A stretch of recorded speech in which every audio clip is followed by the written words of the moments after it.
Je suis un peu timide, tout le monde le sait d'ailleurs, mais je vais essayer quand même voilà, d'être merci. Ouais. Alors, avant de commencer, d'abord, je vous dis d'abord Aquaba. Et avant de commencer, je pense qu'on va chanter l'hymne national ensemble.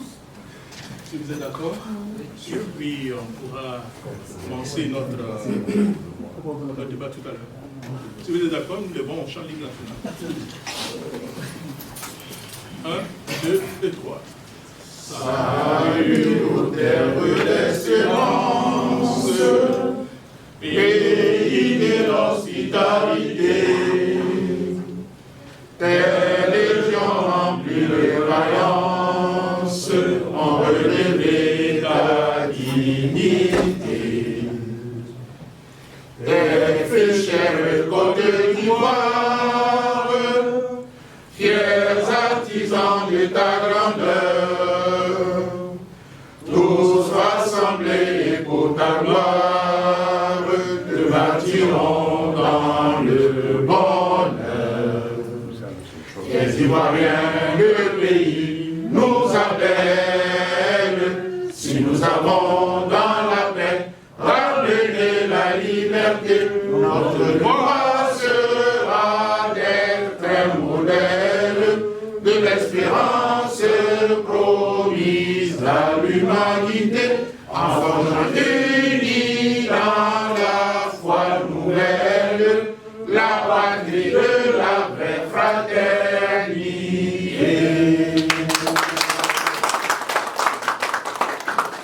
Merci beaucoup, veuillez vous asseoir. Comme je le disais, une petite anecdote, je suis allé à une conférence et puis on m'a présenté. Alors je suis arrivé tout calme et la dame m'a regardé, mais c'est celui derrière le micro, il parle beaucoup là, alors qu'il est aussi calme. Voilà. Voilà. Bon, on commence. Mesdames, Messieurs, chers compatriotes, distingués invités, chers amis donc, de la démocratie, c'est avec donc une immense joie et une profonde gratitude que je vous souhaite donc la bienvenue à cette rencontre citoyenne organisée par Afrique 2050 en collaboration avec le Jacques Roger-Chaud, voilà, c'est bien sûr, c'est moi, et surtout avec la grande collaboration des partis politiques et de la société civile, avec l'accord fraternel, hein, donc comme je le disais tout à l'heure, des partis politiques et de la société civile qui sont déjà représentés ici. Nous allons les mentionner tout à l'heure. Nous vous disons donc Aquaba. Nous nous retrouvons donc aujourd'hui dans un esprit de responsabilité, de dialogue républicain surtout, et de patriotisme lucide. À 4 mois, chers amis, d'un scrutin capital pour notre pays, il est essentiel que donc, les voix de la diaspora, tout comme celles de la société civile, soient pleinement entendues. Et ça, c'est vraiment important. Je voudrais saluer avec émotion et respect la présence de notre invité d'honneur, le docteur Boga Sarko-Gervais, président de la FIDOP, dont le courage.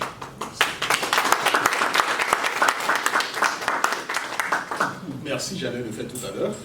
Dont le courage, la constance et l'engagement pour les droits de l'homme forcent l'admiration.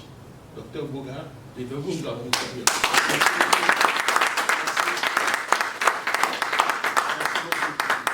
Boga for president. Thank you. Thank you. Je le dis parce que ce n'est pas aussi facile.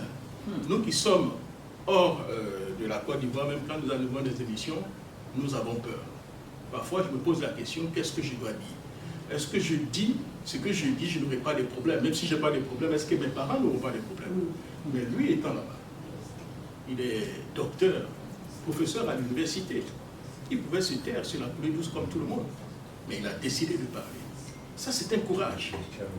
S'il y avait peut-être 5, 10, 20 personnes comme lui, peut-être qu'on n'allait pas se trouver dans la situation où nous sommes. Voilà pourquoi j'ai beaucoup d'admiration pour lui. Merci beaucoup. Merci beaucoup. Nous sommes donc réunis ici non pour diviser, mais pour éclairer. Non pour juger, mais pour alerter surtout. Non pour subir, mais pour proposer. Car au-delà donc des appartenances politiques, religieuses, ou ethnique, c'est l'avenir de la Côte d'Ivoire qui compte. L'avenir de vos enfants qui compte. Peut-être que nous, on n'aura pas seulement, bon, je souhaite, bon là, moi peut-être j'aurai encore 50 ans de vie, c'est pas grave, peut-être que j'aurai la possibilité de voir cette nouvelle Côte d'Ivoire, mais peut-être que beaucoup d'entre nous n'auront pas cette possibilité donc, de voir. Je souhaite que ça se passe cette nouvelle Côte d'Ivoire, mais nous devons faire quelque chose maintenant pour les prochaines générations. Voilà pourquoi les jeunes leaders qui sont donc dans la diaspora, tels que le docteur Béhékédi que nous allons mentionner tout à l'heure, les représentants des partis politiques qui sont ici, votre combat, votre débat est vraiment essentiel, cher ami. Si nous ne faisons rien, nous allons perdre notre pays. Et ça, c'est important. Et je lui disais à quelqu'un que j'ai invité, qui vient ici, il a commencé à me dire, ah oui, vous savez, c'est pas ceci, c'est pas cela. J'ai dit, mais cher ami, vous n'avez pas encore compris ce qui est en train de se parler. On parle de la Côte d'Ivoire, là. On ne parle pas déjà projet. On ne parle pas du docteur Lucas Sako. On ne parle pas de mon frère qui est ici. On parle de la Côte d'Ivoire. Et ça, c'est important. Si la Côte d'Ivoire ne nous mobilise pas, je ne vois pas ce qui pourra encore nous mobiliser donc demain. Puisse donc cette conférence être un moment de vérité, de lucidité et surtout de fraternité. Merci d'être là. Merci pour faire vivre la démocratie et vive la Côte d'Ivoire, cher ami. Yes. Alors, comme je le disais tout à l'heure, nous avons des représentants des partis politiques. Free Côte d'Ivoire. Voilà, c'est ça. Merci beaucoup. Alors, je reprends. Free Côte d'Ivoire. Free BI Records. Voilà, merci beaucoup. Alors, nous avons donc des représentants des partis politiques qui sont là. Nous commençons dans... Je vais commencer par ordre alphabétique pour ne pas qu'on dise que j'ai fait du favoritisme. On commence par le COGEP. Est-ce que le COGEP est déjà là? Oui. Merci beaucoup. 30 secondes pour vous présenter rapidement. 30 secondes. Je suis Eric Bobo, représentant COGEP du fédéral du Nord. Merci beaucoup. Merci. Nous avons le représentant de Papassi. Voilà. PPACI. Oui, je suis Martin Corré, je suis le représentant adjoint du Dr Krabé, qui est le représentant aux États-Unis du PPACI. Merci beaucoup. Je suis le représentant dans le Yes. Il y a des représentants aussi qui ont fait donc le déplacement, qui nous pouvons aussi dire merci. Il y a le représentant du Fonds populaire ivoirien qui est déjà là.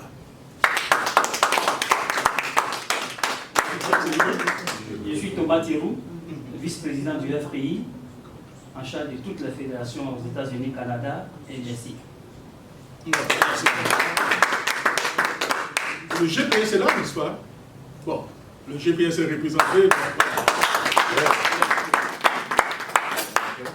Et ensuite, le PDCI est là. Oui, j'allais oublier.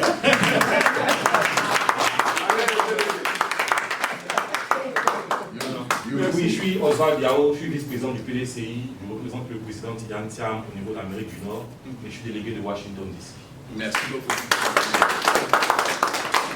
Et les représentants donc, de la société civile que nous avons aussi invité, c'est le CACI qui est déjà là, représenté par son président, Dr Eric Eddy. Voilà. Et je remercie tous ceux qui ont contribué pour la Russie. MGC. Ah oui, MGC. Ouais. Le mouvement des générations. Voilà, ok, d'accord. Je m'excuse, pourtant j'avais ça devant moi. Et surtout MGC, voilà, MGC, cher ami, qui vient de très loin, très loin. Donc je vous demande donc de l'applaudir. Merci Jacques-Roger. Je suis, merci à tous les frères ivoiriens, Dr Lucas Sako. Voilà. Je suis le camarade Bénédicte Krouba. Je suis le vice-président du mouvement des générations capables. Alors, je m'occupe de la coordination du Canada et des Amériques entières.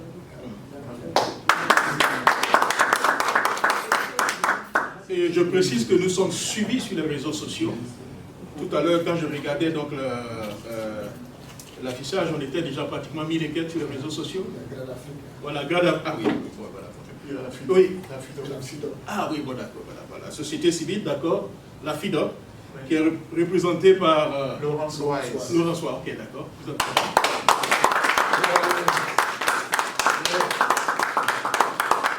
Et aussi Grande Afrique, représentée par le pasteur Aka et puis Laurent Gueye. C'est Laurent Laurent Gueye. Gueye, voilà. Je disais que nous sommes suivis un peu partout dans le monde sur les réseaux sociaux et c'est ce qui est beaucoup plus important. Alors, nous allons commencer donc dans quelques petites secondes. Docteur Bogasako Akwaba, Merci. et vous êtes notre conférencier donc ce soir. Et la question que nous allons poser d'abord, Docteur Bogasako, pourquoi donc vous cette rencontre citoyenne et quel message vous avez donc pour la diaspora? Alors, Docteur Bogasako, nous allons céder donc le podium pour votre speech.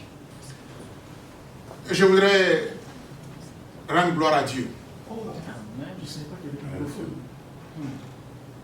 Et puis, comme me le conseille souvent mon ami et frère Delgado, rendre aussi hommage à mes ancêtres. Parce que lui, il est très attaché aux ancêtres. Comme vous le voyez, c'est un Américain, sans doute hispanique, mais un peu noir. Donc chaque fois, vous voyez que nous tous on est en costume, mais lui il est en habit traditionnel. Parce qu'il y a le retour aux ancêtres. Thank you very much for your presence. I'm grateful Thank to you be very much here. for support me. Thank you for welcoming me. Il est venu déjà en Côte d'Ivoire à l'invitation de la présidente de la FIDOP en Côte d'Ivoire. Et donc, je voulais lui dire un grand merci. Je rends gloire à Dieu, chers frères et sœurs. Je lui dis un grand merci. Je dis merci à toutes celles et à tous ceux qui m'ont aidé pour que je sois devant vous. C'est un miracle. Quand j'ai fait le témoignage, il y en a qui pourraient te dire, oh, il se la joue là. Il veut qu'on le voie, il veut se mettre en valeur. Mais les événements qui ont suivi, dès le lendemain, c'est fini. Tout le monde est convaincu que c'était trop grave. Est-ce que vous avez un terroriste devant vous? Franchement, un terroriste. Moi, terroriste. Même dans mon cauchemar. Attentiste à l'état de Côte d'Ivoire. Quelqu'un qui aime son pays. Le drapeau que vous voyez orange, blanc, vert, c'est moi qui suis venu d'Abidjan avec. J'aime mon pays. Je voulais vraiment dire merci à mes amis, mes frères, mes partenaires, mes collaborateurs, à toutes celles et tous ceux qui m'ont aidé pour que je sois ici. Comme Jacques Roger l'a dit, cette conférence-là, c'est une sorte de libération. Depuis que je suis venu, je fais quelques interviews, beaucoup de journalistes. Mais j'attendais la conférence pour me libérer un peu. En toute franchise et dans la vérité. Parce que c'est comme si le divin m'a touché, m'a sauvé pour que je puisse dire au monde entier ce qui se passe dans mon pays. Donc je bénis Dieu de m'avoir envoyé ici. Et je dis merci à mes ancêtres, mon père, ma mère, de là où je suis tout, qui ont leur main sur moi. Chers frères et sœurs, je vais faire une conférence en 3 petits points. Premièrement, qu'est-ce qui s'est passé pour que je me retrouve ici? Deuxièmement, qu'est-ce qui se passe en Côte d'Ivoire exactement? Et troisièmement, qu'est-ce qu'on fait pour sauver la situation, si on peut encore le faire? Mais avant, je dois faire une sorte de confession. Et puis, en parlant à la diaspora américaine, c'est comme si je parlais à la diaspora européenne grâce aux ondes des médias. Ma confession, c'est peut-être de m'excuser aussi auprès de vous. Vous tous et vous toutes. Parce que j'ai été beaucoup critiqué parmi vous.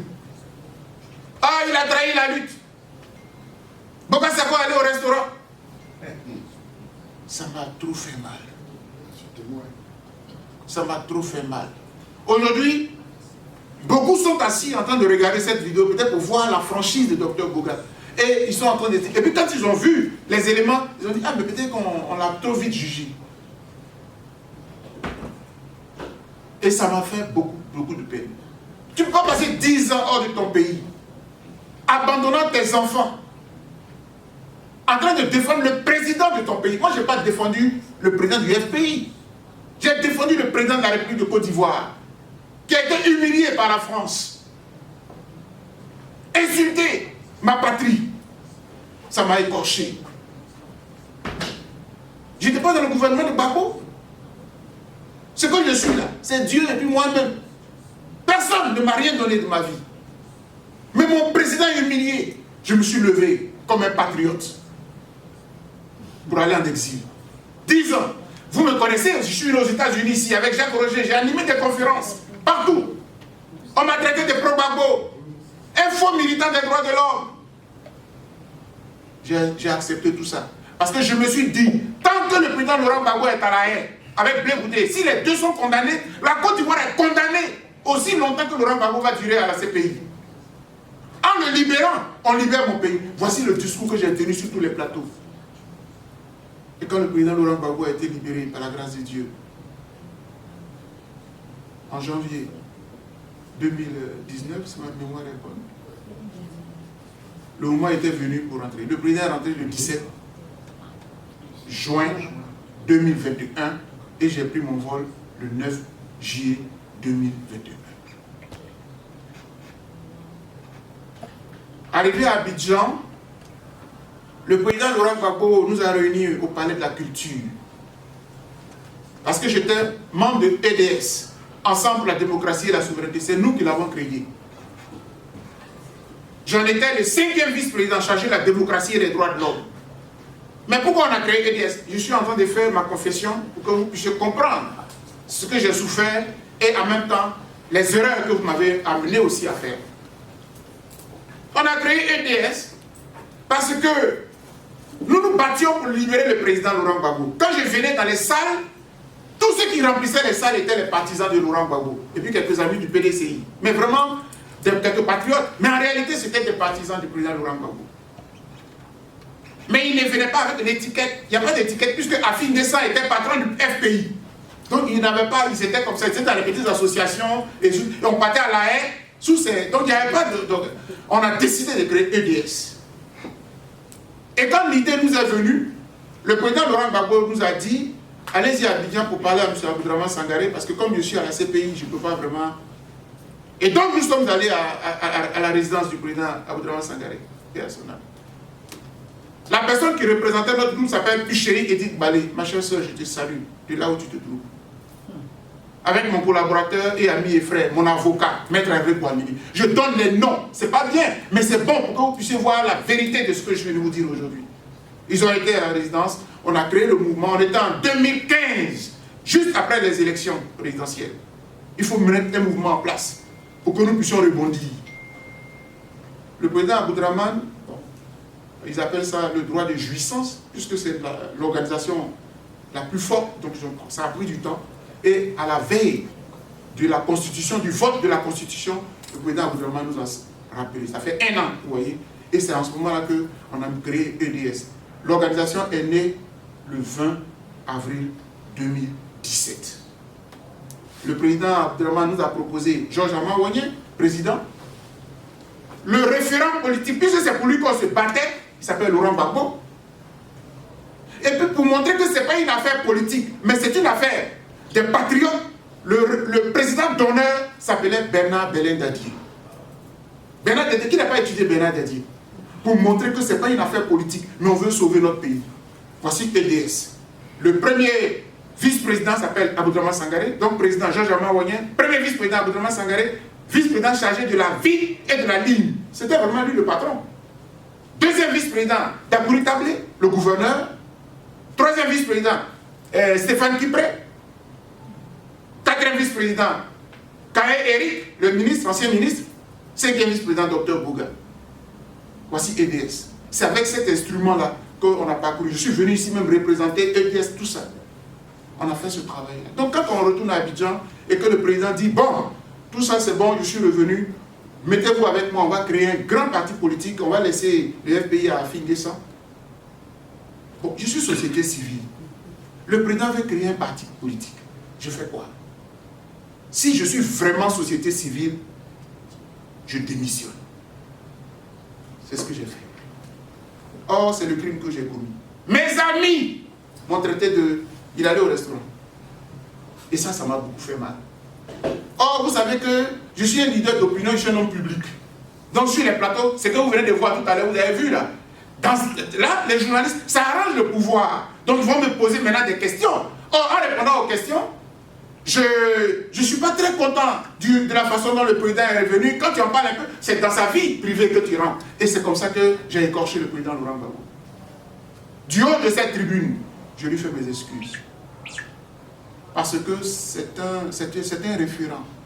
Le président Laurent Gbagbo nous a donné une voix. On était étudiants. Oufoué nous a percé. Personne ne pouvait parler.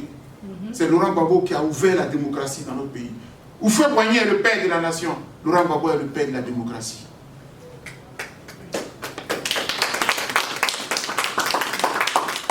Je l'ai écrit dans des livres, donc je ne viens pas ici pour faire des fleurs. C'est écrit. Heureusement, j'ai écrit 6 livres sur les droits de l'homme et la démocratie en Côte d'Ivoire et en Afrique.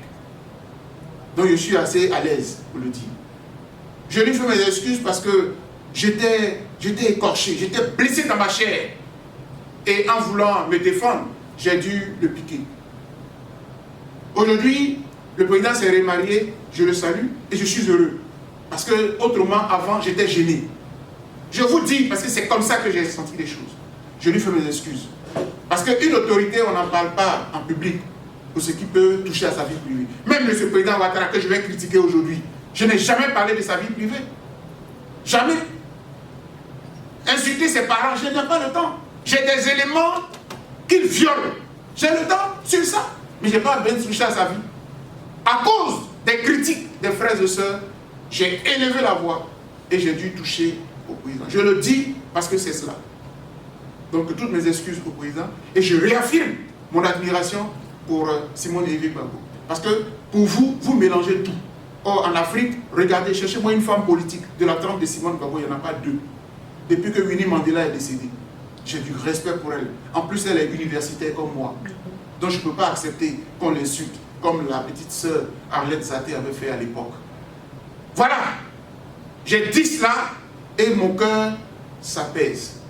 Parce que je serais mort que ça me resterait resté sur la conscience. Le président peut penser que, oui, non, voilà. Moi je suis un homme honnête dans ma conscience et tranquille. Dieu m'a sauvé, je dis merci. Surtout que, et peut-être que j'embraye avec le premier point, en sortant de la Côte d'Ivoire, l'une des personnes qui m'a confirmé qu'on me cherchait à l'université de Bouaké, la main noire, comme le frère l'a appelé, c'était un proche du président Laurent Gbagbo. Ça veut dire qu'à la vérité, on n'est pas en malade. Jamais. Nous sommes tous des filles du pays et nous avons le même objectif, sauver notre pays, libérer la Côte d'Ivoire, notre pays.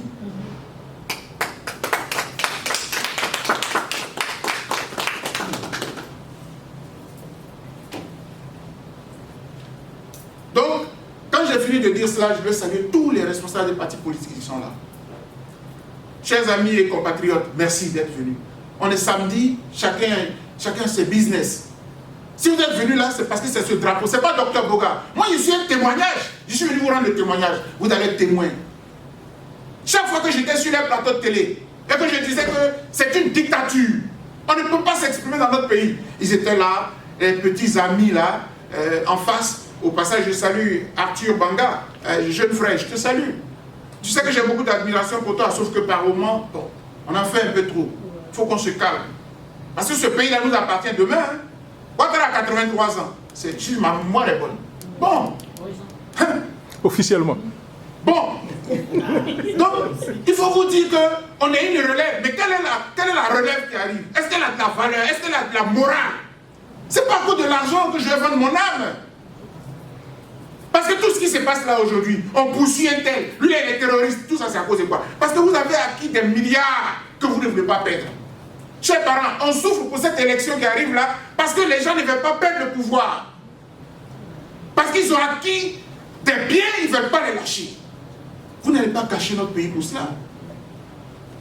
Quand j'ai présenté les excuses au président Laurent Gbagbo et que je ne reviens plus là-dessus, je vais profiter en même temps pour répondre aux partisans du président Ouattara. Ils sont nombreux sur les réseaux sociaux Dès qu'il voit Dr Boga, il y a un qui dit, mais il a une haine pour M. Ouattara. C'est un propagande, il a une haine pour M. Ouattara. Je voudrais profiter de tous ces écrans-là pour dire quelque chose de fort. Qu'est-ce que je pense du président Ouattara au fond? Pourquoi je critique très souvent le président Ouattara au fond? Il y a beaucoup de choses, mais il y a deux que je pourrais citer aussi. Parce que pourquoi j'ai remercié le président Gbagbo? Parce que je vous l'ai dit, le président Gbagbo là, c'est un symbole. Comme Houphouët a été un symbole, Gbagbo est un symbole du point de vue de la démocratie. C'est un fait. Maintenant, qu'en est-il de M. Ouattara? Je vais vous le dire aujourd'hui. Deux choses que je reproche fondamentalement au président Ouattara, au président de mon pays. Pour être un observateur, aujourd'hui on a 50 ans passés, un observateur de la vie de mon pays, ce que j'observe, c'est que l'arrivée sur la scène politique de M. Ouattara me rime avec la violence en fait. C'est ça que je ne peux pas digérer. Violence, mort, violence, mort, violence, mort. On ne peut pas gouverner comme cela. Et moi je suis écœuré que vous vous amusiez comme ça avec la vie des gens. Déjà en 91-92, on était très jeunes universitaires. Quand dans la marche qui a eu lieu, souvenez-vous, qu'on appelait Afakaya à la fin, non, c'est pas Afakaya, mais la dernière marche avec les Bourdins, une marche infiltrée, 18 février. Ce jour-là, Laurent Gbagbo serait mort. Hein. Alassane Ouattara était Premier ministre. La violence, la mort, la violence, la mort, la violence, la mort. Et ça, je n'ai pas le temps à passer là-dessus, mais je peux vous aligner les faits comme cela, jusqu'à ce qu'on en arrive à la rébellion de 2002. J'ai rencontré Guillaume Soro à Paris, lors de sa conférence, le 20 septembre 2020, parce qu'on était tous dans le même combat contre le troisième mandat. Il m'a invité à un dîner pendant 4 heures de temps, sous le de Paris, et témoin, puisqu'ils étaient